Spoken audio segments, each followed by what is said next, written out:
shared to.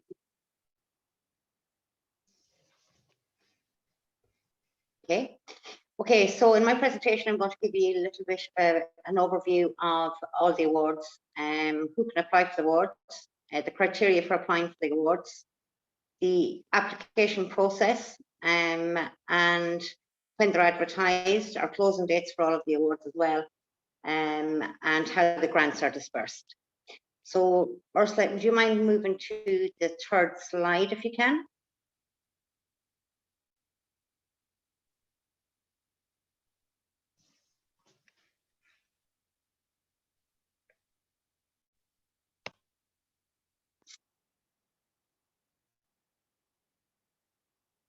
Sorry, Annette, it's just not letting me do to actually start the slide. So I'll just go on this way for the moment until my thing fixes.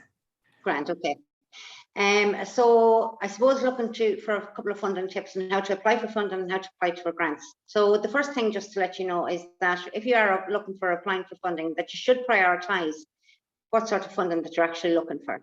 You should nearly have a little written plan for yourselves of, we'd like to apply this year to do a central garden, we'd like to apply this year to do family fun day, we'd like to apply this year to do a STEM, some sort of a STEM piece of work, or whatever your actual group would like to actually do. So prioritise the pieces of work that you'd like to do and write them down for yourselves. Please take into account when you're applying for funding that you take into account every single criteria of the funder. Every funder is looking for different criteria. So under the Tidy Towns, we are looking for things that would happen in the actual community, for the full community, and those are usually in around the environment and how you're going to support your environment. The community grants, we're looking more around social inclusion, around how you actually work with your community, about how the community is going to engage and what they're going to take from that piece. If you're looking for an arts grant, it's going to be different. If you're going to look for an award, it's going to be different. So read the criteria of each funding piece very carefully, so you can so you're actually gauging your application and meeting the criteria of that funding. The language of the funder is very, very important as well. And I'm telling you this because we have a lot of different people who's going to be talking to you this evening, and it's not just Westmead County Council resources and funding and grants that we're going to be talking about tonight. It's going to be other funding agencies. For example, the Leader programme is going to be talked about tomorrow night, and so is the Town and Village Renewal is going to be talked about tomorrow night, the Outdoor Recreation Infrastructure, CLOR, and different other funding bodies. So when you're filling out your application, apart from using the criteria and looking at the criteria they're looking for, feedback the language that the funder is looking for. So if they're looking for you to look at social inclusion programs, then use that type of language. If they're looking for you to look at climate action, climate change, mental health, wellness, the built environment, access, age-friendly, disability, whatever that funder is looking for, use their language and feed that language back to them, so they know that you know what you're talking about as well. And also the fourth point, I suppose, is to be realistic. We know, and most other funders know, what type of prices are realistic around what you need in order to implement a program. So be realistic around what you're going to be asking for. Because if you jump too high, and I know that people put in sometimes extra money in order to get the money that they actually need to implement the project, we will know that also. So try and be realistic around the sort of money that you're actually looking for. Next slide, please. So tonight the awards I'm going to speak to you about is Westmead Person Group of the Year, and the Community Project of the Year, Pride of Place in the Community, the Age Friendly Recognition Awards, the School Environmental Project Competition, and the STEM Awards. And also just, I suppose, to give you a heads up tonight for everybody here, the Helix Awards this year is going to take place in Belvedere House and Gardens as usual, and it's going to be on the 6th of May. So if you'd like to pencil that into your calendars now, that would be great. So under the Helix Awards, we have 6 individual awards under this. There's no funding attached to this. This is the prestigious award that is allocated by our Cathaoirleach. And the Cathaoirleach this year is Councillor Frankie Keenan. So there is a separate application form for the Helix Awards, and this is for you, as in community groups, to be able to say, well, this person in our community has done really, really good work. They've been the chairperson, secretary, treasurer, they've been a volunteer, they've been whatever for X amount of years, they put in a huge amount of time, a huge amount of effort, a huge amount of dedication, and we want them to be recognised. So it's about recognising somebody's voluntary work, or recognising another group's work, or indeed recognising your own group's work. So there is different categories in this. There's the community involvement category, the equality and social inclusion category, youth and children, environment and heritage, active elderly, and sports and recreation. And sports and recreation covers everything from arts to crafts to filmmaking to anything like that. So the awards are very, very broad, and we really, really welcome people putting them forward. Apart from the awards that is given for every single application that comes in to Westmead County Council, once they qualify, they will get a certificate of recognition as well. So if you don't win an overall award, you will get a certificate of recognition. And then from all of the applications, there is one group or one person that gets the overall Helix Awards. So it's a very prestigious award, and there's a lot of applications that comes in, but it's a lovely piece to be able to do. To say to somebody in your group, or to say for another group, look, you've done really, really good work this year, and we really want to say thanks a million. So it's your way of being able to say thank you. The next one then is Community Project of the Year Award. And this award has an amount of money, 10,000 associated with it. It can be given as one block. So some group could win the full 10,000, or it could be divided into a number of awards. So in a number of years, there could have been a 4,000, a 3,000, and a 2,000 given out, or a 5, 3, and a 2, or divided in other ways. This award is allocated by our chief executive with a committee to support him. Again, it's to look at a fairly significant type of project that you'd like to actually put into place. So if you have a fairly significant project that you'd say, we want this to make big change in our community, this is the award that you actually apply for. Our next one then is the Pride of Place. So Pride of Place is a national competition, and Westmead County Council have a local competition also for this. It's broken down into different categories. So there's different population categories in it, there is housing categories in it, and there is also themed areas within this. And the themed areas are Creative Place Initiative, Community Wellbeing Initiative, Community Resilience, and Community Tourism Initiative. So you apply to us, you tell us, we think that our place is really, really great. We think that Bannicarragee or Street or Moat or Rosemount or whatever is the best place that you could ever live in. And you put a case to us of why you think it's the best place. This type of initiative is similar to Tidy Towns, but instead of being about the environment and about how clean the place is and about the environmental initiatives that you do, this is about people. So this is about how people look after people in their own community, and how that makes a difference, and how they're included in everybody's everyday life, and how you recognise those people and bring people in from the outskirts of your village or your project or whatever, and you do the best that you can do for them. So it's around how you're able to put that across, and that you are the best. If you get through the local awards, you will be awarded €1,500. And apart from the €1,500, which is to help you in your application to the national competition, you will also get support from the liaison officers from Pride of Place, and we'll come out to you and we'll tell you how to actually put your application together, and how the judges, what sort of things the judges will be looking for. We'll have judging teams coming down this year between June and September 2022. So we probably will be scheduling the judging to come down in August and September. We'll be talking to the people who get through this process, and we'll be meeting them several times over the whole summer period to get ready for the awards and to get a presentation ready for the awards. And the national event then is going to be agreed maybe in May, maybe in June, which hasn't been decided yet. And the groups then are invited to that. Nobody knows who wins these awards until the actual night of the national event.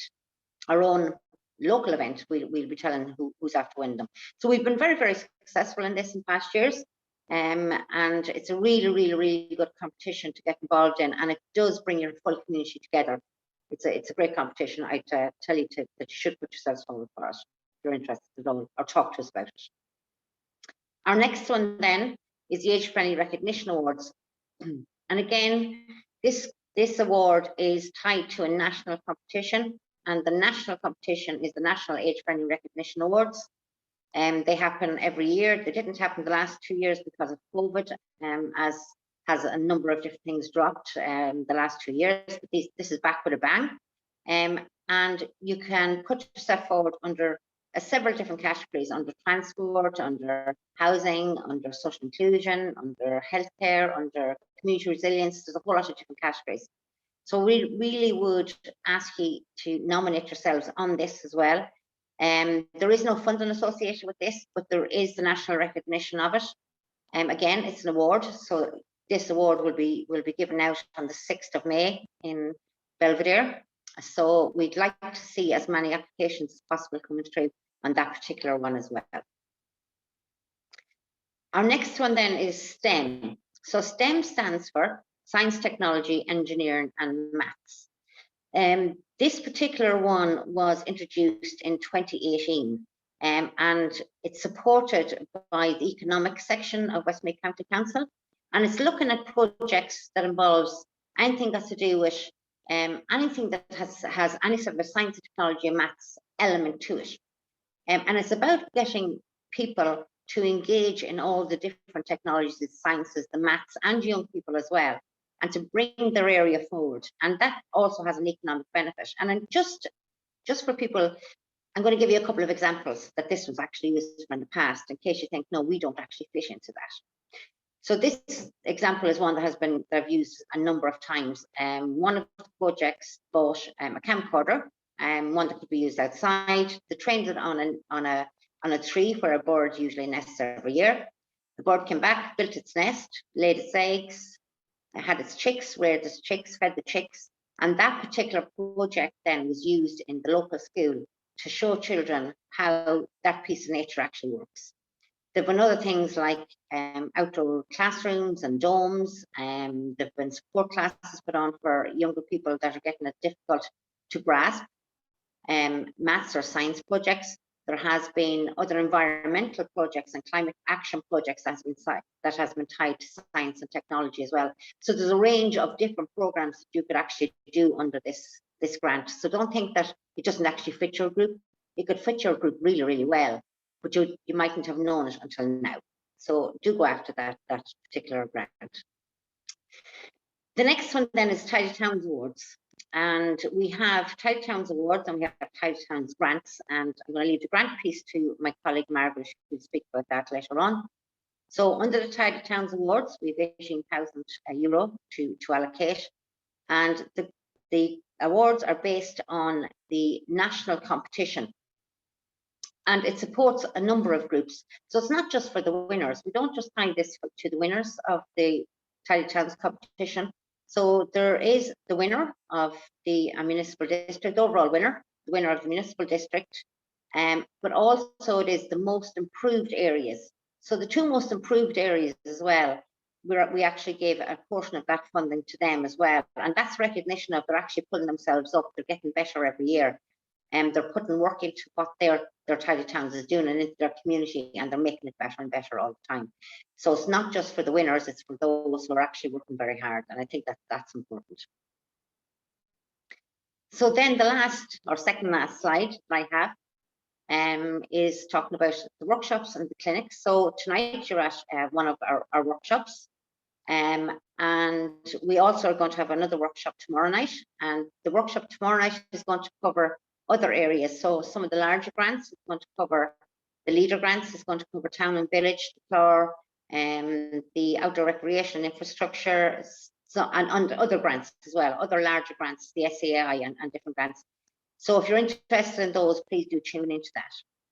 If you're looking for support from ourselves as well in order to fill in grants, and if you're sort of saying, well, I don't know whether we fit into awards or grants or fit into both, we are going to have funding clinics as well on the 10th of February. And the funding clinic in Bloomfield is from 12 o'clock until 4 o'clock. And also there's a funding clinic in the Shamrock Lodge Hotel in Athlone, and that's from 7 o'clock until 9:30. We have split them over to 2 areas, not for particularly that all these loan groups or the groups from that type, from that side of the county goes to Athlone. It means that people would be able to attend one of those workshops during the day or in the afternoon. So if you're in Moat or in Rosemount or any of the areas over there and you can't make the evening one, you could go to Bloomfield and go during the day. So it's not tied, those times are not tied to where you actually belong in the municipal district. You can go to either or you can go to both. We'll sit down with you, we'll go through everything that you can actually apply for, and whether that be awards or whether that be grants.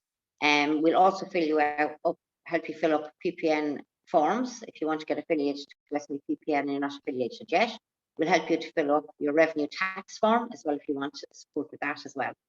And also for those that mightn't be able to attend the clinics, we do have the support lines as well. So the support lines are going to be open. So it's telephone support on Tuesday and Thursday, the 15th and the 17th of February, and also Tuesday and Thursday, the 22nd and the 24th, from 10 o'clock till 1 and 2 o'clock till 4.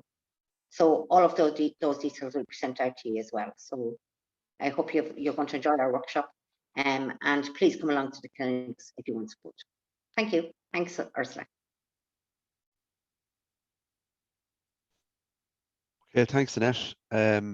So we move on to our next presenter, and that's Margaret Egan, who's going to talk to you in a bit of detail about the community grants that Annette referred to. So over to you, Margaret. Thank you. Thanks, Pat. I'll just get this started now.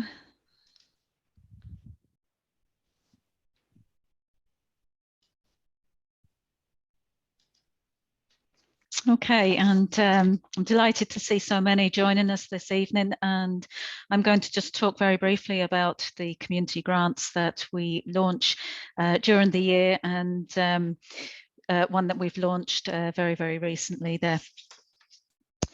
So the grants that Westmead County Council would offer and has recently launched is under the Community Action Scheme.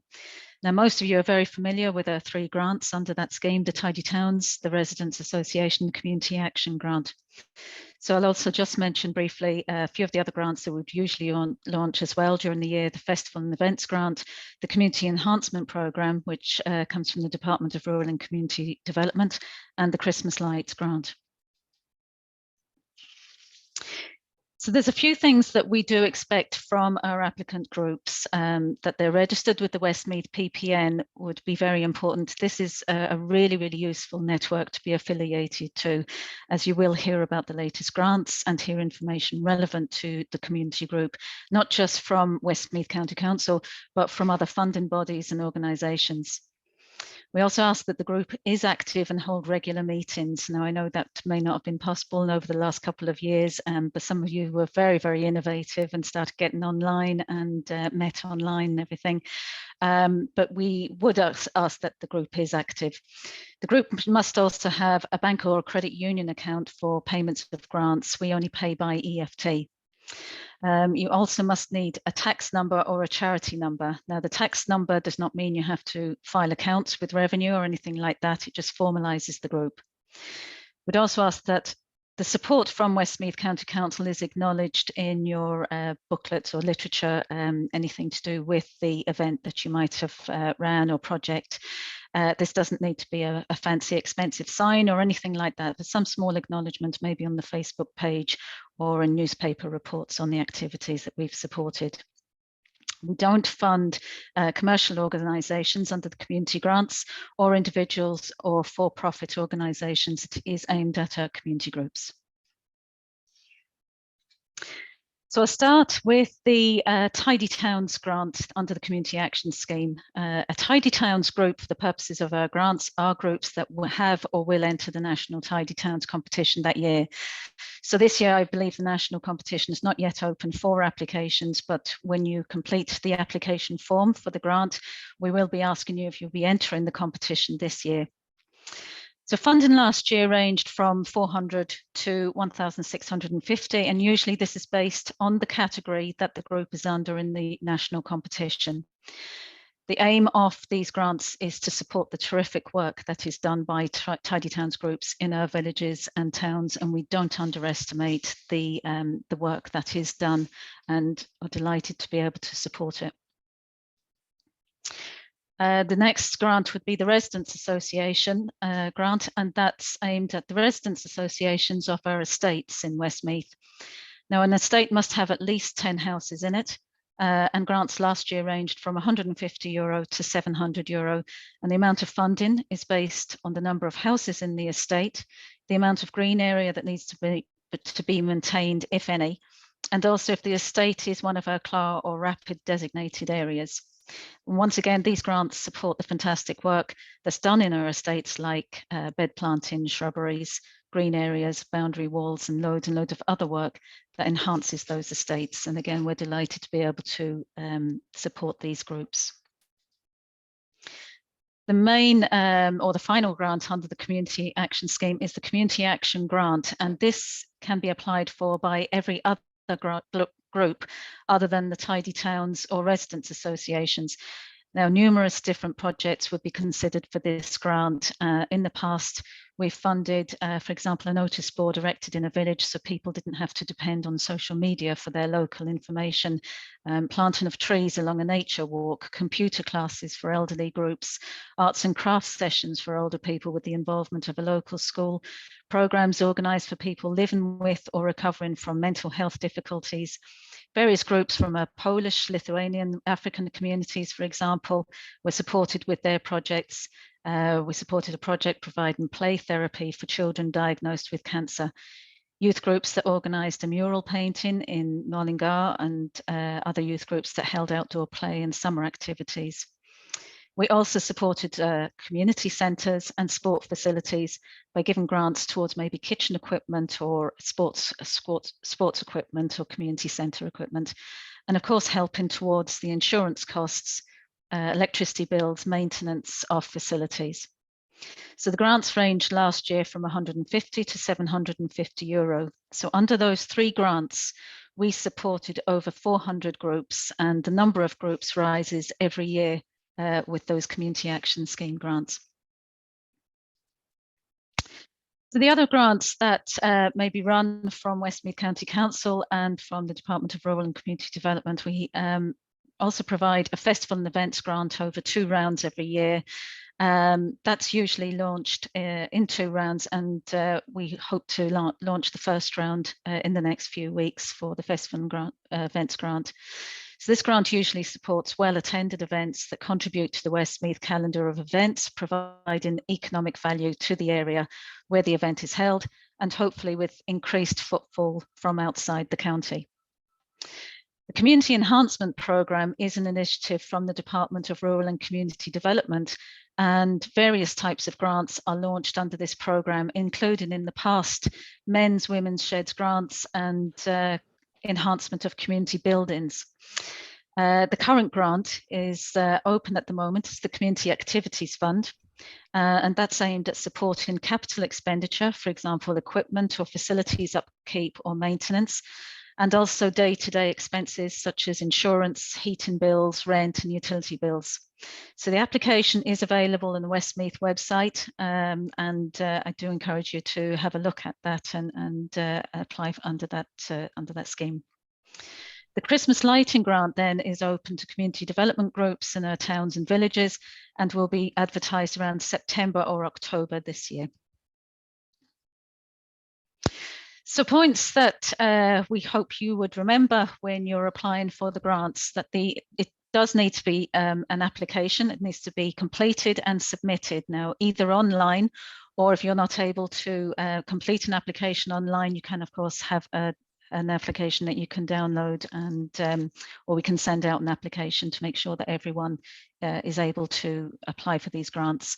We do ask for it to be submitted on time. The Community Action Scheme is closing on the 4th of March. There's plenty of time to get an application in. We don't want you to leave it till last minute and then not get it in, as late applications, really, in fairness to other groups who have made sure that they've got their applications in, we don't accept late applications. Help is always available, either on the end of the line or by email. Either myself or Anne-Marie Nash, or Ursula as well, of course, would be available to take calls or emails for your queries on any of our grants. And as Annette said, we have walk-in clinics coming up on the Thursday, the 10th of February. That doesn't need to be booked or anything. You have the times there, 12 till 4 and 7 till 9:30 in Mullingar and Athlone area. And you will gain great benefit by attending one of those clinics. As Annette had said earlier, to identify what kind of funding your group would be, funding or awards your group would be eligible for, supporting the applications, the PPN registration form, the tax number form, and anything else that we can help you with.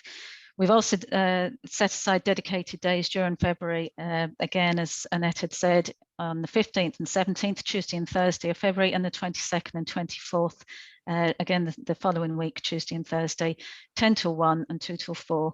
But as I've said, we'll always be at the end of the phone or email if you need any help anyway at any stage.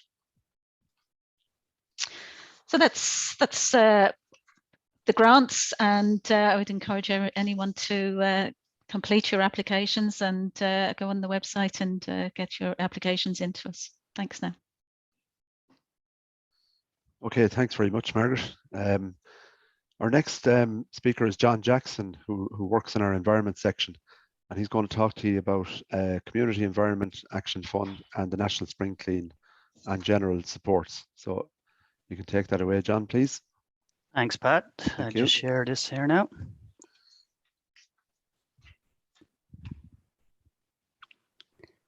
Okay.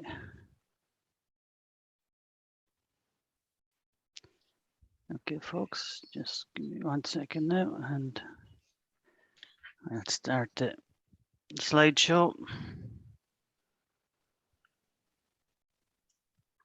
Okay, so I'm just going to walk you through some of the supports available through the environment section.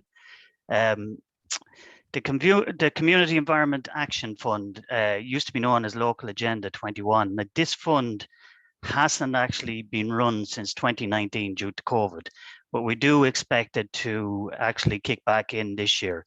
The application process usually starts around September. So what I would say to you is start preparing your applications in plenty of time and talk to ourselves. It's for communities and local groups to take actions across areas like waste, biodiversity, climate change, air and water. I'll just, sorry, I'm stuck here now. Sorry, Pat, I just seem to have frozen my screen here. I'll just stop sharing for a second and reshare just to see, will it kick back in? Okay, I'll just do it this way for the time being. Okay. So on the last round of funding, we had 23 projects funded, and there's just a few examples there. Streamstown Tidy Village, they planted biodiversity hedging, Collinstown Action Group, Castledaly Tidy Towns, Athlone, St Anne's, there in Turles Pass. So we had 21,850 euros funded on the last round of funding, which was 2019. Now that ended at the end of 2021. It was extended due to COVID, as I said.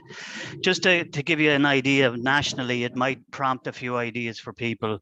The type of projects nationally that were funded: rainwater harvesting, composting areas, sensory gardens, swift boxes, urban gardens, bog awareness, single-use plastic, Meals on Wheels electric vehicle, which was quite unique, a wildlife display board, and nature walks. So that's just an example, just to give you some ideas of the types of funding that's issued. It might give you a few ideas for your local area. So in terms of suitability for this, there has to be local community involvement. It has to raise environmental awareness in the community. An educational element is always a positive, and that goes for a lot of the applications that we do for grant funding. They do like to see an educational element. Focus on climate and biodiversity is a good thing as well. make sure you have a good management plan in place and a timeline to get it completed, because they are quite strict about the timelines and getting your plans in, getting your applications in on time. Once you have your application, then getting the work completed, and you need to have somebody that's able to take charge of that and able to run the project and get it done on time. And it must be achievable based on your resources. So, you know, we all want to do ambitious projects, and we all like to think we can do these things, but make sure it is achievable with the number of people that you actually have within your group. Okay. So as I say, the funding, usually the applications have to be in by September each year. So we're expecting that it's going to kick back in this year. So we'll be aiming to get the applications in around August, September time. Okay. So if you keep in touch with me, I'll give you the deadline once it's issued. National Tree Week is happening in March. So from Sunday, the 20th of March to Saturday, the 26th. So I get a lot of people emailing me looking for saplings. We don't always have them to hand. So this is your opportunity to get your hands on them. I know we've groups in the Green Kilometer that are waiting on some. So to book the saplings, you email info@belvedere-house. Okay. And they have to be collected before Wednesday, the 9th of March. Or sorry, you have to get your application in, or your request in before Wednesday, the 9th of March. Okay, so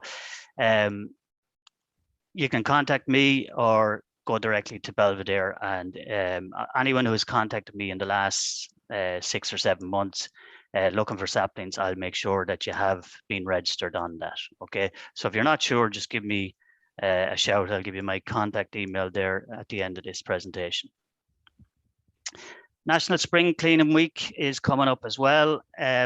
One thing that they have asked us to highlight to a lot of the community groups is, if you do have litter picking kits, try and use what you have if you can, because obviously we want to cut down on waste and we want to reduce the amount of waste that we generate. So if you have bags, you have high vis, or you have litter pickers, try and use those and keep reusing them for the likes of National Spring Clean.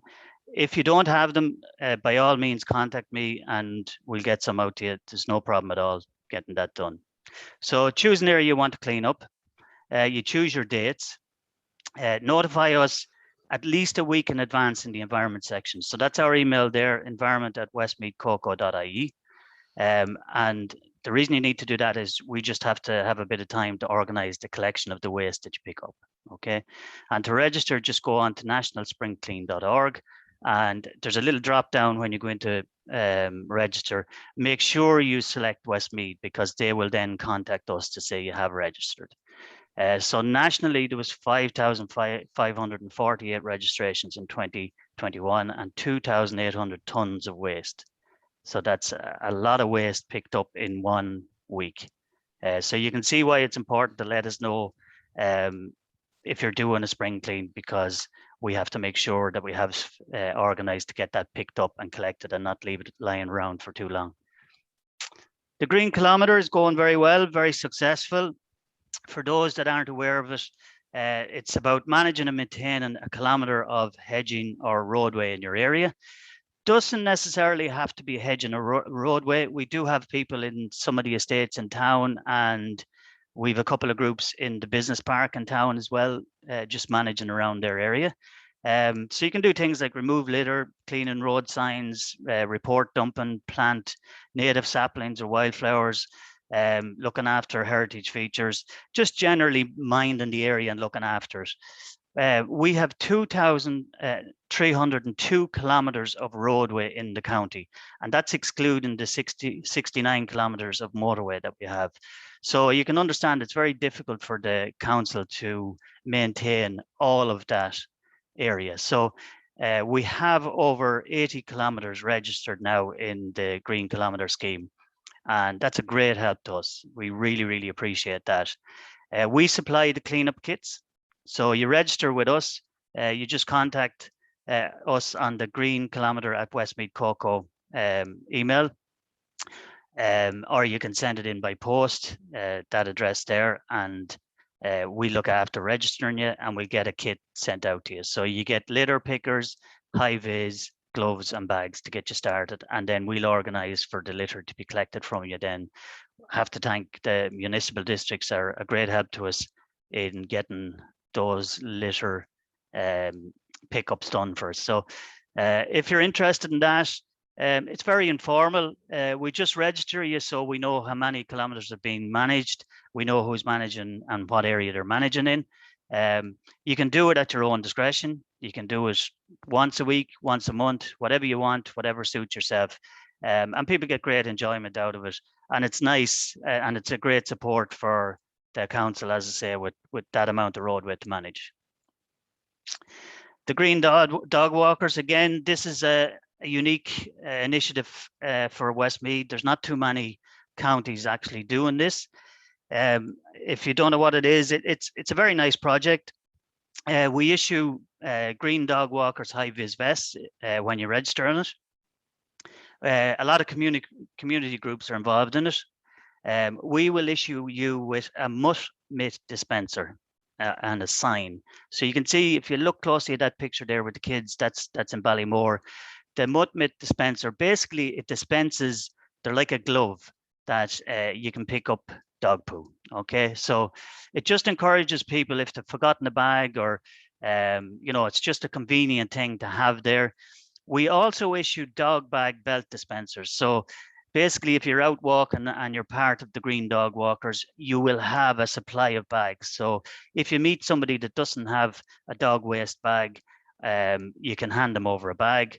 Or if you meet somebody who's part of the Green Dog Walkers, you'll know them by their high vis, you can ask them for a bag. They should have a dog waste bag.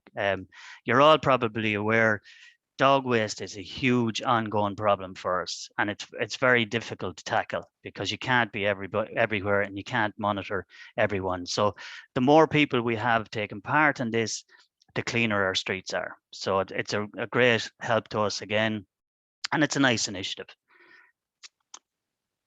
Anti-dumping initiative. So basically what they are, they're projects that we do to try and reduce dumping and litter in the county. And the clue is in the name. There has to be a kind of an initiative involved in it. So these are the 6 schemes that we ran this year. We got almost 95,000 in funding to do these schemes. So Bikes for Africa, we collected old bikes, and they're recycled and they're sent out to Africa to help children get to school. Our Amenity Wardens, seasonal patrol, you can see them in the top left-hand corner there. So we had an increase in traffic around a lot of our amenity areas during the good weather last year, because people weren't traveling abroad. And the Wardens were on patrol, and they carried bags for litter, and they spoke to people, and they just raised awareness. It was about education and awareness around litter and keeping our areas clean, particularly for people who are visiting the area, who mightn't know the bylaws and mightn't be aware of, you know, for example, we don't allow fires to be lit out around the lake. A lot of people travel down for the weekend, aren't aware of that. So our wardens would step in and just ask them to put out the fire, and if they don't have bags for litter, they'd supply bags for litter. So that was a really, really nice scheme. We did a cleanup of Oak Lawns estate in Mullingar. I'll show you just a couple of quick pictures on that. We did 2 bog cleanups in Athlone, Reenawn Bog and Glenwood Bog. Okay, so big problem in the county, people dumping in bogs. It's very hard to clean them up. It takes a lot of money and a lot of time and a lot of effort. And we also did a cleanup in Battery Heights, and we did an orchard planting. And I'll just show you just some of the work that was done. It's nice to see the results of the work. So this was Oak Lawns. The top 3 pictures are before. So what we had there was, we had a big eyesore Lalandi hedging that was being used for antisocial behavior and dumping. So we removed the old hedging, and you can see in the bottom pictures how we leveled out the ground. We painted up the fence, which is that fence that you see in the background with all the graffiti in the top photos.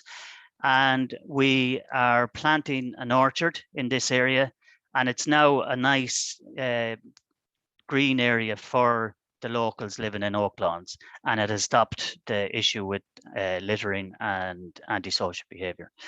And one of the bog cleanups, again, you'll see some of the before pictures. The top 2 pictures show some of the dumping there. And then just as those pictures in the bottom were taken as the work was just completed. So you can see we've cleaned up the area, and hopefully it's getting more use now by the locals, and it's not such an eyesore. So the reason I'm showing you these is if you have any ideas for your area or something you think might be worth doing, we're open to taking suggestions and ideas. Just email us there on environment@westmeadcoco.ie. What I would say to you is, if you do have an idea, if it has an educational element into it, that is always helpful. And again, a community involvement is always a good thing as well. And last but not least, cemetery grants. So every year we issue grants for maintenance on cemeteries. So the max grant we issue is €750 or 90% of the cost of the works. Okay, so it's a max of 750. So let's say you spend €500, you'll get 90% of the €500. And it's just to provide financial assistance to groups that are trying to enhance and maintain local cemeteries. And there's some fantastic work being done in the cemeteries. I know Ballymore did a lovely job on the cemetery out there, the old cemetery out there. If you're out in that area, just to have a look at the work they did, it's fantastic. So the eligible works, it's maintenance, recording schemes. Again, in my local area in Castledown here, we did a scheme where we recorded the names on the graves in the old graveyard in the old abbey. So things like that, conservation reports, and any studies in the graveyard. So they're the kind of things that we fund. The closing date for application is Friday, the 11th of March, 2022. One thing I have to say to you is, and it's a thing we struggle to get back from groups, is we need a completion report before we can issue the funds, okay? So you get your application in on time. If you're successful and we're funding you, we do need to get a completion report in towards the end of the year.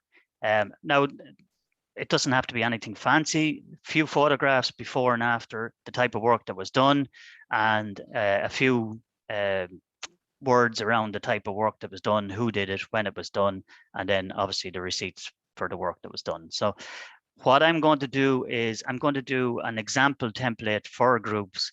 So if you're struggling to get a completion report done, or you're not sure what you want or what should be in it, I'll give you an example of what they should look like. And as I say, it's not War and Peace. It's a very simple little one-page Word document that we need.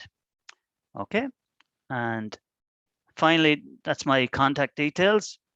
And I'm always happy to deal with any community group and help them out in any way I can. If you contact me there on awareness@westmeadcoco.ie, and that's my contact number, feel free to call me. I'm in the office 5 days a week, so give me a shout. If you have an idea that you want to run past me, I'm happy to talk to you about that. Or if you're looking for suggestions of the types of projects you might be able to do, again, happy to take any calls or any emails. Okay, so that's me done, Pat. Great stuff, John. A lot of interesting projects and schemes there for groups. So thanks very much for that, John. No, we move on then to Melanie McQuaid, is our Heritage Officer, and she's going to give us some details about heritage supports that are available for communities. Thanks, Melanie. Thanks, Pat. Just share my screen.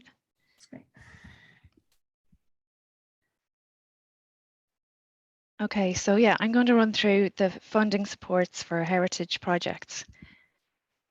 So the first one to mention is, my slides will move on. Yeah, the Heritage Council. So the Heritage Council Community Grant Scheme is currently open for applications. It's open for community groups to apply, and this year they've opened it up to second and third level institutions as well. So they can now make an application. There is up to 80% funding available from the Heritage Council, so you have to match fund the 20% of the costs. You can apply for a grant of between €2,000 and €20,000 for a heritage related project. So it might be that you want to do a survey, or you might want to engage an ecologist to do a biodiversity management plan, or you might want to do a website for your community group. If it's heritage related, you're eligible to apply. You do so online, and the applications have to be in by 5 p.m. on the 16th of February. Now, they're quite strict because it's online. It has to be 5 p.m. and if you are a minute past 5 and you haven't submitted, then they won't go through. So just to make that point, because people have been caught in the past on that. So 5 p.m. on the 15th of February. And then you have approximately 6 months to do the project. It must be completed by the 19th of September. And a condition of the grant, of all grants from the Heritage Council, is that you would do an event during Heritage Week to highlight your project. The Community Monuments Fund, that's also open for applications at the moment. And that's funding from the National Monument Service, and it's in relation to archaeological monuments. So there are 3 streams of funding. You can apply for funding for conservation works. So that's repairs to an upstanding monument usually. It might be an historic church, or you can see in the photograph here, we got funding last year for the town wall in Athlone. You can apply for up to €85,000 for conservation works to an archaeological monument. Stream 2 is for preparation of a conservation plan, which is essentially a plan for future conservation works. So it takes into account the upstanding remains. You would probably have an ecologist involved in terms of the vegetation cover a lot of these monuments would have, and they can be habitats for bats or birds. So you would have an ecologist involved as well. Stream 3 is for interpretation and or access to an archaeological monument. So stream 2 and stream 3, there's up to €30,000 available under those streams. It's quite unusual, this grant scheme in the heritage context, in that it's 100% grant funded. So yeah, so that's a good scheme there. Like I say, it's open to archaeological monuments. So if you're not sure if you have a monument in your area, if it's eligible, you can go onto the website archaeology.ie, and if it's registered there, it's a recorded monument, so it could be eligible. The deadline is the 15th of February, and works are to be completed by the 31st of October. So you must have the input of an archaeologist and relevant professionals such as a conservation architect or a conservation engineer, and I mentioned an ecologist, and I can take queries on that grant scheme. John has already mentioned the cemetery grant scheme. I just usually refer to it because a lot of the graveyards in the county are historic graveyards, so there's a heritage aspect to it there. And in some cases, they'll be recorded monuments.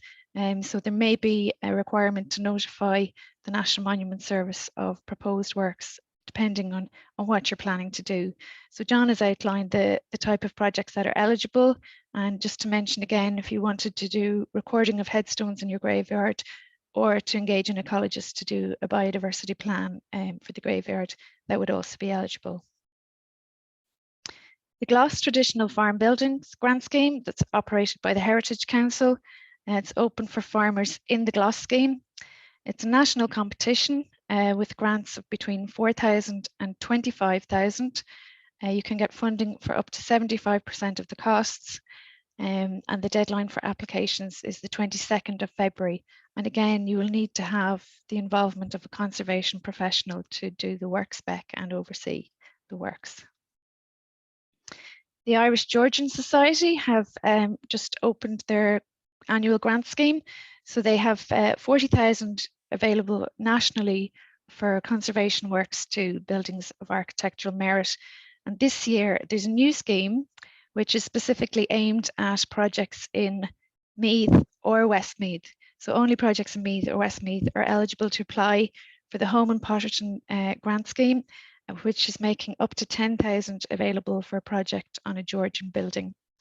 The deadline is the 21st of February, and all the details are on the Irish Georgian Society website.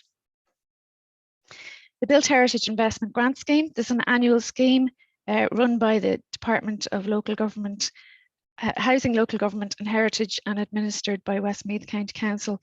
Now, it's closed for applications this year, but as I say, it's an annual grant scheme, so something to have in mind for next year. It's open for owners of protected structures or buildings in architectural conservation areas for conservation and maintenance works to those structures. You can apply for a grant of up to 15,000 or 50% of the costs. And again, works to be overseen by a conservation professional. Similarly, the Historic Structures Fund, but this fund focuses on buildings in community use. So if there's a protected structure or a building in an architectural conservation area that is in community use or intended to be restored for use by a community group, it would be eligible for application under these grant schemes. Again, the deadline has passed for this year, but it will be open for applications again next year. There's 2 funding streams. So the first stream is up to 50,000 with 20% match funding required. Stream 2 is up to 200,000, so that's for bigger projects, and 50% match funding. Now, also there's vernacular buildings, so those would be the smaller buildings which are not protected structures and which are of a traditional style. They're eligible to apply for up to €10,000 of grant. I'm just going to mention some other heritage-related grant schemes run by other bodies. So the Local Authorities Water Programme run their Community Water Fund, which is open for applications at the moment, and they have just extended their deadline. The closing date is now the 15th of February. You can apply for capital projects such as habitat conservation, river and lake restoration, flood mitigation measures, or for public awareness, so to do surveys or local events and training. And grants of between 5,000 and 25,000 are available. Waterways Ireland have the Heritage in the Community grant scheme, and they're for projects along the Royal Canal or the Shannon, and in support of Waterways Ireland Heritage Plan. Grants of up to 1,500, and the closing date is the 28th of February. The Peatlands Community Engagement Scheme. So we have a lot of peatlands in Westmead, and this grant scheme is open to community groups, schools and individuals. So it's to carry out conservation or restoration works, or to promote public engagement and raise awareness, or to prepare a conservation plan for your local raised bog. The deadline for applications is the 18th of February, and that's run by the National Parks and Wildlife Service, so details on their website. Creative Ireland and Creative Westmead will be opening for applications in the coming weeks. They have a community call for projects, so creative projects that might have a link to heritage or to the libraries. It's a creative stream, so that's the emphasis is on the creative element of it and community engagement. So I'm just giving an example of one of the projects last year was Doonashee Heritage and Amenity Park did a short film memories project, intergenerational project there. So that kind of thing, but it's very open. It's a broad grant scheme. So those are my details. I'm happy to take queries, or if I can assist anyone with any of the grant schemes, please get in touch. Thank you. Thanks very much, Melanie. Again, a broad range of grants there for groups that have an interest in the whole heritage and conservation area. Our next speaker then is Trisha Mckenna from our colleagues at Westmead Community Development. She's going to talk a little bit about community and employment supports, community education and training supports, and the TOOS programme. So over to you, Trisha, please.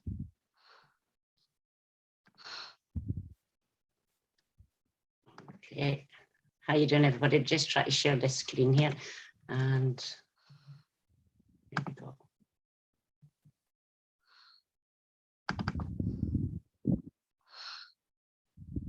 Can you all see that okay? Someone say yeah. Yeah, Trisha, that's good. Thanks very much. Hi, everybody. I'm delighted to be here again this year. Hopefully next year it can be in person. So what I'm going to be talking about, whilst I'll be talking about some grants, more of what I'm going to be talking about is support for people, for individuals. And my colleague, Linda Jo, will be talking about grants to community groups tomorrow. So as Pat says, my name is Trisha Mckenna, and I'm with Westmead Community Development. So first thing I want to say is all our services are free, regardless of your economic status, whether you're working or not working, you're allowed to use our services. So what do we provide? Well, first we provide employment supports, and that is just a simple, come into us, we'll do your CV, we'll do career planning, we'll look at your skills, we'll look at how we can transfer your existing skills to additional industries that you may not have thought of. We will also fund you up to €500 towards any external training course that you might want to do. So if you want to do a course with the ETB, or you want to do a course with someone that's delivering in Dublin, we can fund you up to €500 towards that course. We also, though, deliver our own courses, and I'm going to go through a few of these here. Now, how we decide what courses we're going to deliver is basically dependent on where there's jobs. So every couple of years that changes. So the last number of years, maybe 6 years, we've been doing an awful lot of healthcare modules, even before the pandemic. So we still do a lot of them. We're doing childcare modules, we're doing SNA, and we also do the likes of lifeguarding, hospitality. So basically anything, and manufacturing, anything where there's work, any industries of growth, we do bespoke training. And very often, more than likely, they will be linked to an existing employer in Westmead. So take, for example, the lifeguarding course and hospitality course. They're linked to about 10 or 12 different employers in Mullingar, from hotels to bars, to also Centre Parks. So when you come on one of our courses, and I'm talking about something that we do later on, that's in a slide later on, but when you do one of our courses, you have a direct link to an employer. Under our care skills, you have links to numerous different nursing homes. And what we do is, after you've completed the course and during it, we refer you to them and we recommend you to them. Now, most people that do the courses at the end of it would say, you know, maybe 8 out of 10 would say, yeah, I want to work in this industry. And some would say, no, they don't want it. And that's okay, we don't mind. So that's our training. And again, that is free as well. And just, I suppose, a point to highlight to you is, whilst we deliver them in Mullingar and Athlone, we also deliver out in the community. But in order to deliver it in the community, we need to have a certain amount of people that want it. And I'll give you an example. I got a phone call last week from a lady in Castlepollard, wonderful volunteer in Castlepollard. And she didn't know of our services, which was mind-boggling. But anyway, she now, having worked with her this week, she now has helped us set up an information session for next week, where we will be delivering SNA, Safe Pass and care modules to probably 20 or 30 people in Castlepollard over the coming months. So if your community has a bunch of ladies that would like to think about going back to education or going back to training and mightn't be ready for work yet, their children might be at school or whatever, we can still work with you. And we tend to deliver the training from 10 to 3 each day to facilitate people being able to bring their children to school and pick them up. So that's just a sample of our courses. As I said, we have links to employers, so I'm not going to repeat that. But once you work with us, if you give us permission, when an employer comes to us to look for someone with certain skills, we then forward your CV, and that's you shortlisted immediately. Obviously, you have to give us permission to do that. And we also send you on a weekly basis any information about jobs. We also have self-employment supports. In the past couple of years, like last year, again, during pandemic times, we helped over 60 people set up their own business, which is amazing considering that the country was shut down for the most part. And I think it was around the same number the year before. So anyone that's thinking of going into self-employment, what we do is we run a training entrepreneurial course, and we also provide one-to-one support in doing business plans and applying for the Back to Work Enterprise Allowance. In addition, for people that are now self-employed but may have ceased trading and looking at how they're going to reestablish themselves, we do business boost courses, which basically takes you through what can you do to get on your feet again, and online marketing, looking at alternative ways to market from what you might have traditionally done. So there's amazing supports under self-employment. Another thing that is, and is very often taken up as a result of this session, people contact us is, and I always pronounce this wrong, but choose, I can never pronounce it right. But this is a program like community employment. It's funded by the Department of Social Protection, and we manage it. We have about 6 supervisors that manage over 125 people in the county. So if you're a community group and you've got, and I'm going to say this really strenuously, if you've got a quality work experience opportunity for somebody, and when I say quality, we tend not to like to see jobs like cleaners, and because we feel that This program is to help you, an individual, gain skills and gain expertise in an area that you might go into work again. Now, there's nothing wrong with the cleaning industry, but not many people need a lot of training and a year on a program to achieve those skills. They're quite natural to most of us at this stage. So when you have a quality work experience opportunity, and it could be caretaking, administration, reception, retail, whatever it may be, we will then look at your community, look at the people that might be eligible within your community that are on unemployment benefit, and encourage them to take part in that. You yourself have to have somebody that is willing to work with that person for an hour or two a week to check in with them, to see how they're doing, and to give them support. Obviously, the supervisor gives them extensive support as well, but we do need a key contact person for each community group. And you get that person for 1 year.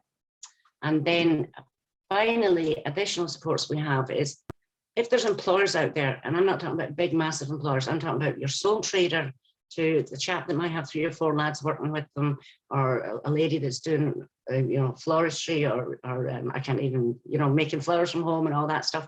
And you might just want someone else to work with you. We can create courses for you. We can put on a bespoke course, look at what your skills you need, look at the type of person you want, and we can create a course. And additionally, we can then also look at the skills we have with all the people registered with us, and we can say, here's 1 or 2 people for you to consider, which would save you recruitment time and money. We can also offer you, if you wish to interview them and you don't have a premises suitable, we can offer you our premises to hold interviews. So there's many different supports for employers. And there's my contact information with a team of about 5 or 6 people, not just me that do this. So if you contact me, I'd be happy to work with you and have the rest of them work with you as well. So thank you. Okay, Trisha, that was very brief but very interesting. Thank you very much. Our next presenter is Marta Mcmahon from Westmead Community Development as well. She's going to talk to you a little bit about care and repair service and Cairdeas befriending. So over to you, Marta. Thank you. Thanks, Pat. I'll just share my screen now.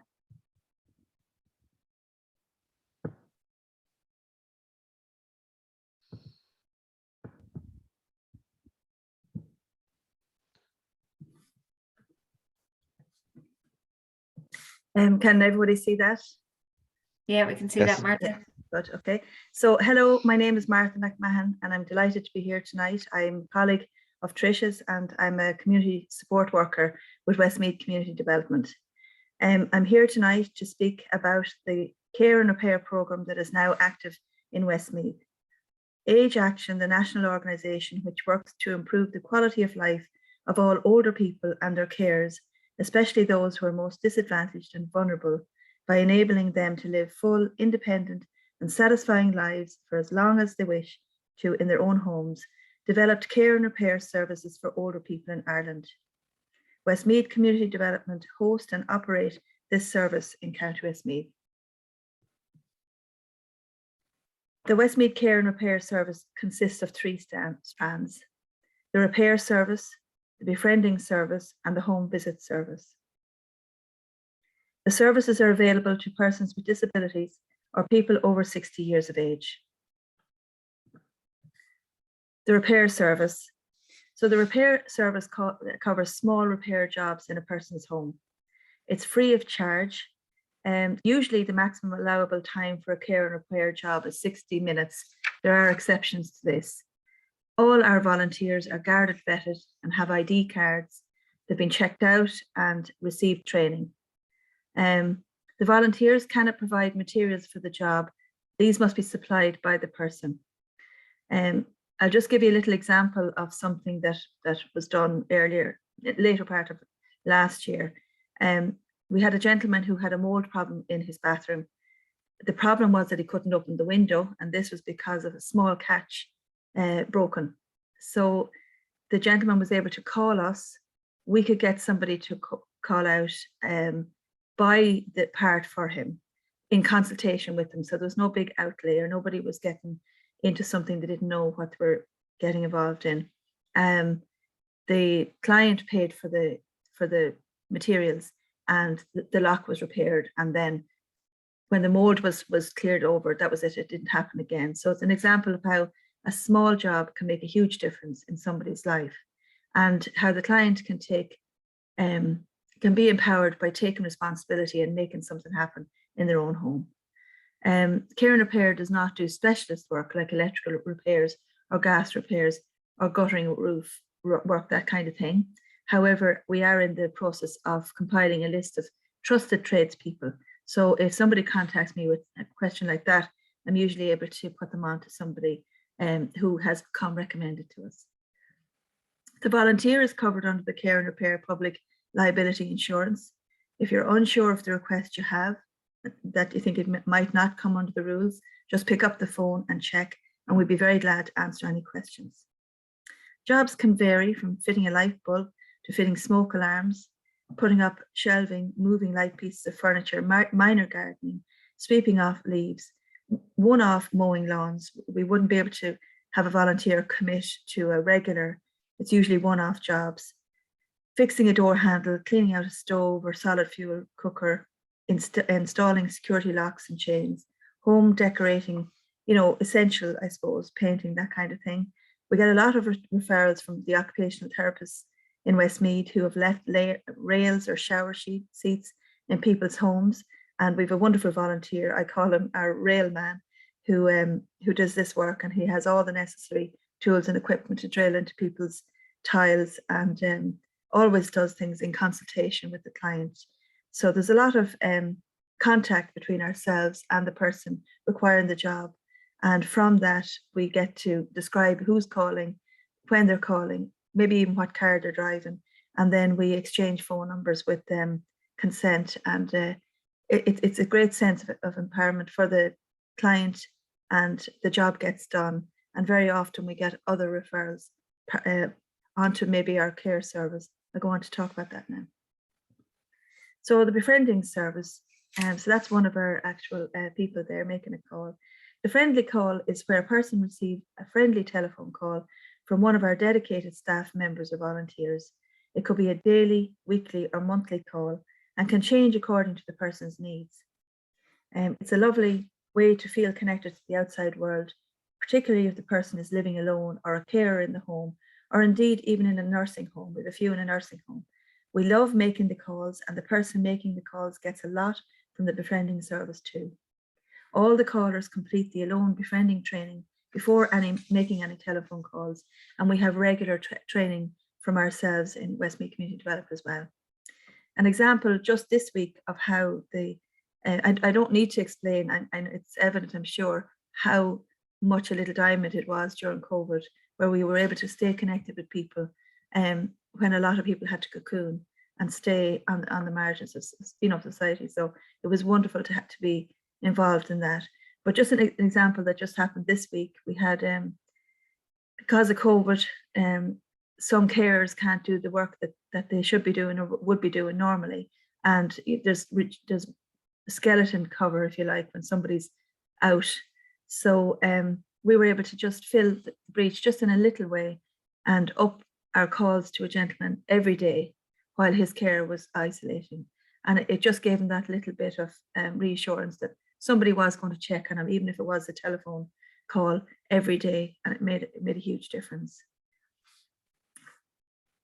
The home visiting then, that's an actual picture before COVID when we were allowed to visit. We're all aware of the isolation that some older people suffer from, and that as we all get older, our network of friends and activities may diminish, and the opportunities to meet with other people reduce. And this can lead to loneliness and isolation. Under this service, a person can avail of a regular home visit from our volunteers who will call and spend time with them. So when they call as a visitor, they're doing just that. It's not necessarily that they're calling out to do a job, just calling to have time and have a chat, maybe have a cup of tea.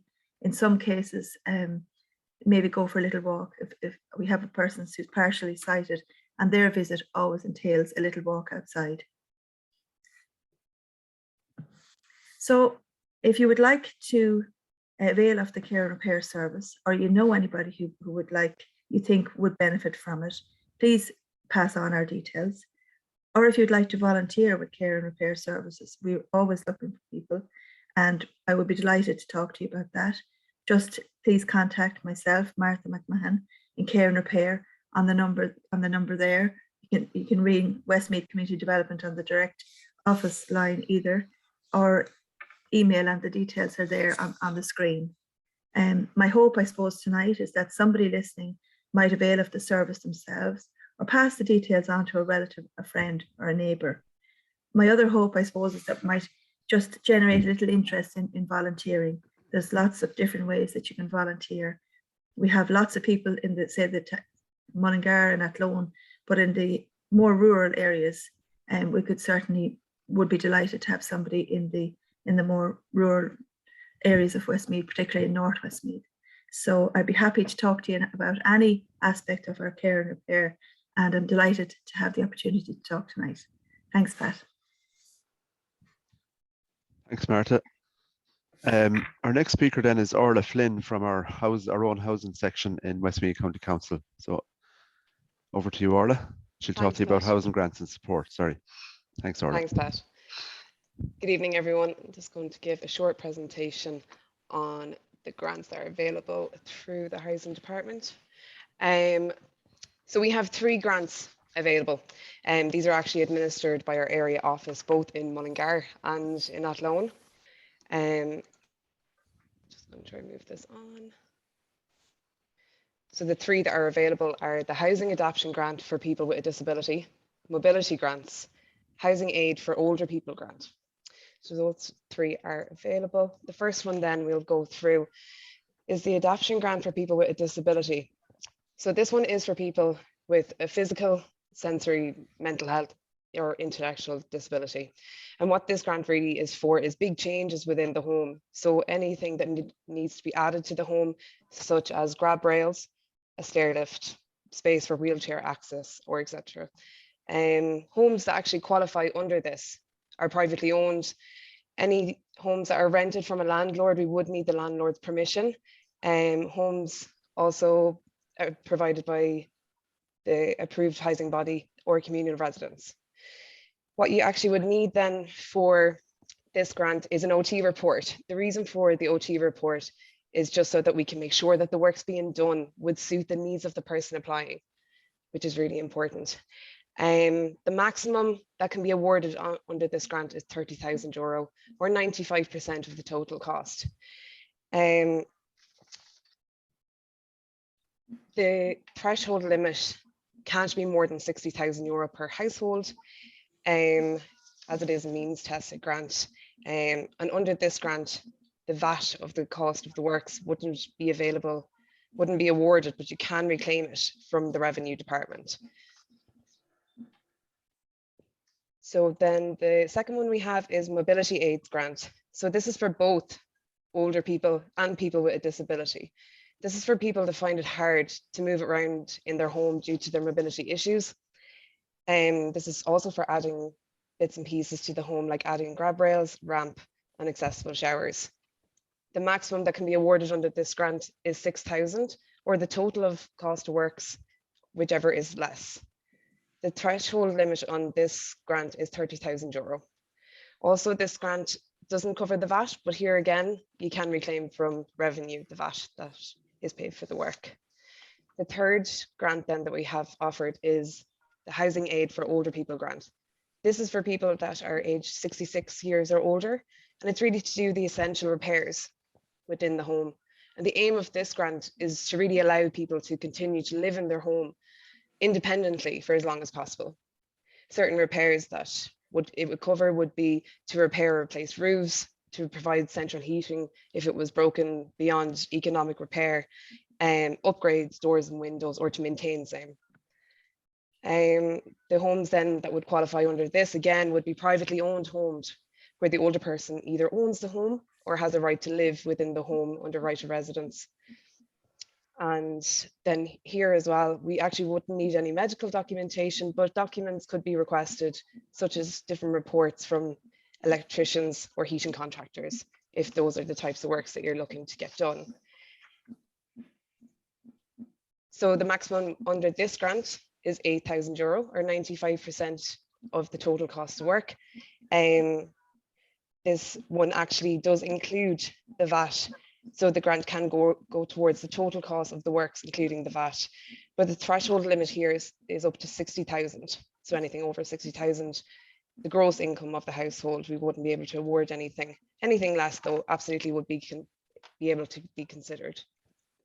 And then finally, just the general information in regards to the grant. So you can contact either of the area offices, both in Mullingar and Athlone.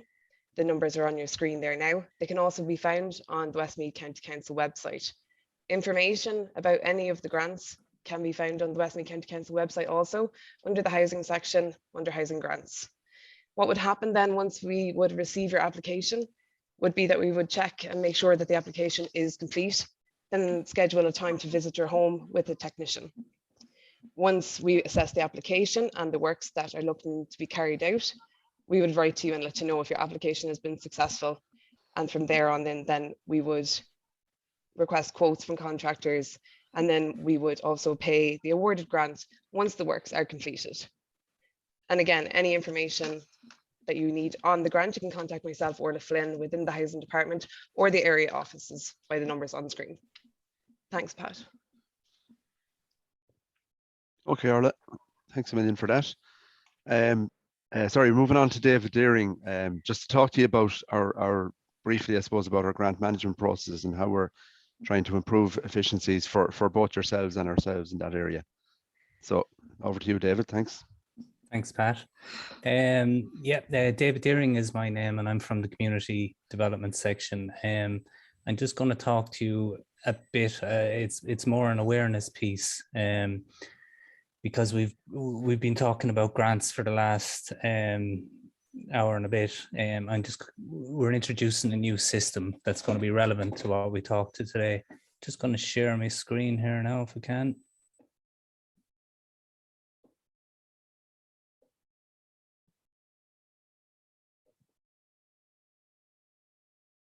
Can you see that, Ursula?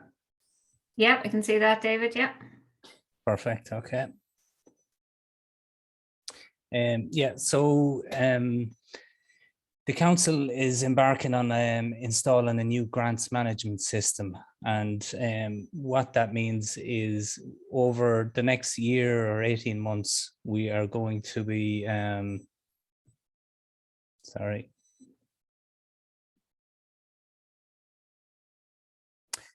we're going to be launching a new system. So what that's going to mean is that our grant application process is going to move online.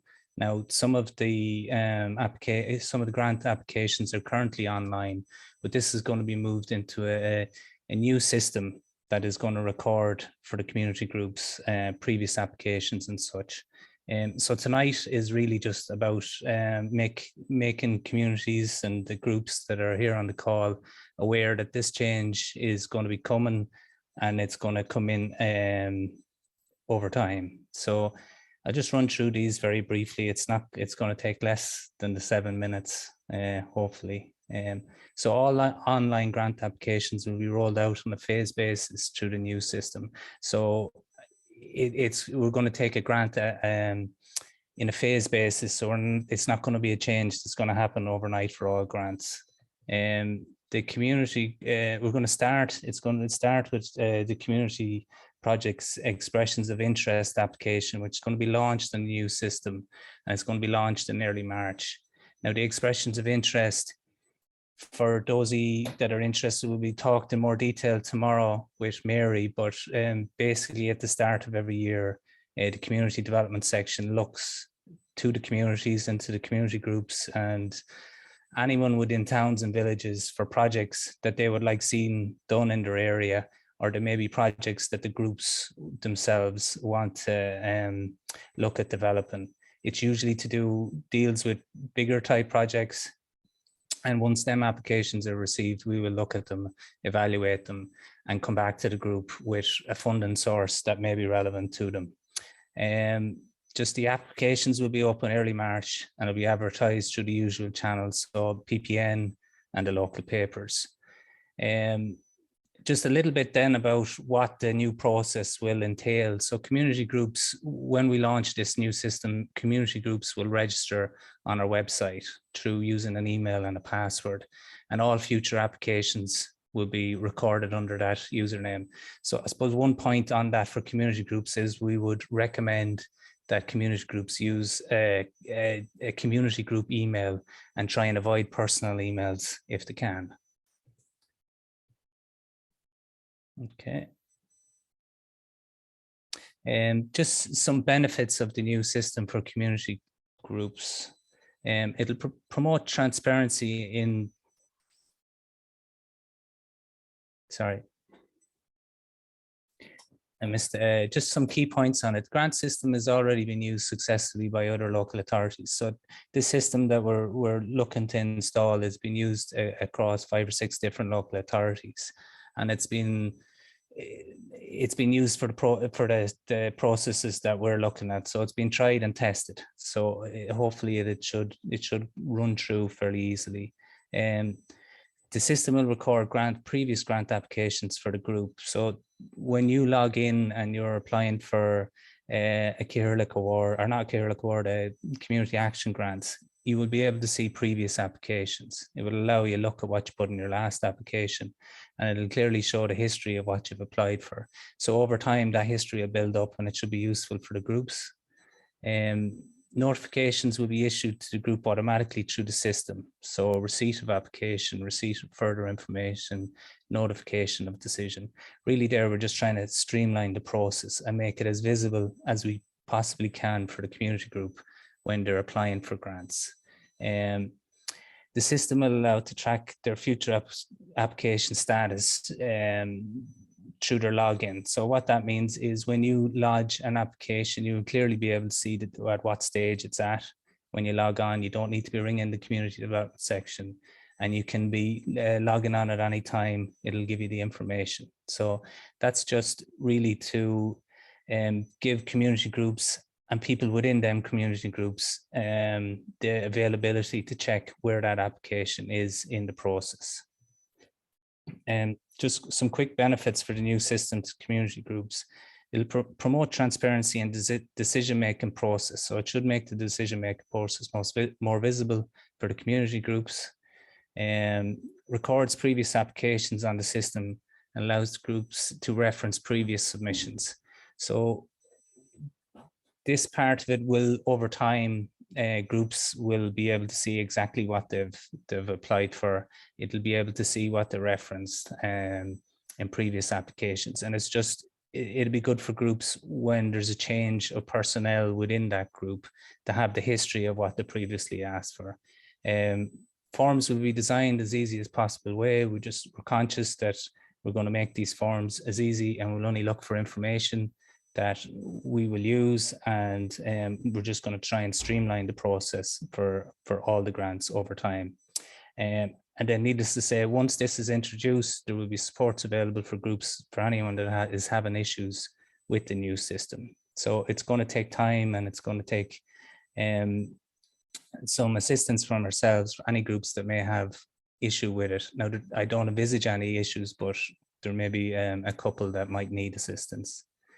The second part of the project we're doing is it's what's called a project mapping initiative. So when I say map, what we mean by mapping is that we are going to have an interactive map within the website, the Westmead County Council website, and that's going to have geo points, which is just the location points for publicly funded projects that we funded initially through the LEADER program, Town and Village scheme, Outdoor Recreation and Infrastructure scheme, and the CLOR scheme. So these are all big type projects that have been delivered throughout the county by the council and by community groups across Westmead. This will be publicly available online map that will allow general public to view project details and the funding source. So once this is launched, you'll be able to go in and access and see what other towns and villages have availed of what sort of funding, and it should give you ideas for your group and for your area. That's what's out there, what funding is out there, and what's possible for your area. Just the system, well, this is just a few key points on it. It'll give the public community groups tangible means to see the good work that's been done by community groups across the county. It will promote funding streams available to your area in the group. So it'll give you different ideas of what funding sources are out there. It allow Westmead to target areas of underfunding, and this just is referring to we will be mapping where the money is being invested, and this will allow us to see and pinpoint areas that may not have been available of funding, and that in turn we should be able to look at why. It might be a need for training, it might be, you know, a finance issue, it might be a whole lot of sources. So it will also allow funding authorities to measure and target disadvantaged areas, and it will also encourage community groups to plan capital projects. So large-scale capital projects, they are it takes a lot of time to develop. So I suppose the expression of interest is the first step in that process, is submitting your idea, regardless of how developed it is, to us, and then we will give advice, and over time, hopefully we will develop the project. And that's a very quick overview. It's just an awareness piece. It's not launched yet. And as I said, it should be early March when the expression of interest is launched. That's it, Pat. Okay. Thanks for that, David. I suppose it's good for groups to get a kind of a heads up on what's coming down the line. And as one of the questions in the chat was asking, is this going to make things more efficient for groups? And it certainly will, because when you register your group, register your bank details, all that kind of stuff will all be retained. And once you come back in with your email and password, you won't have to enter all that stuff up again. So that's probably one simple efficiency that we hope to achieve from the new system.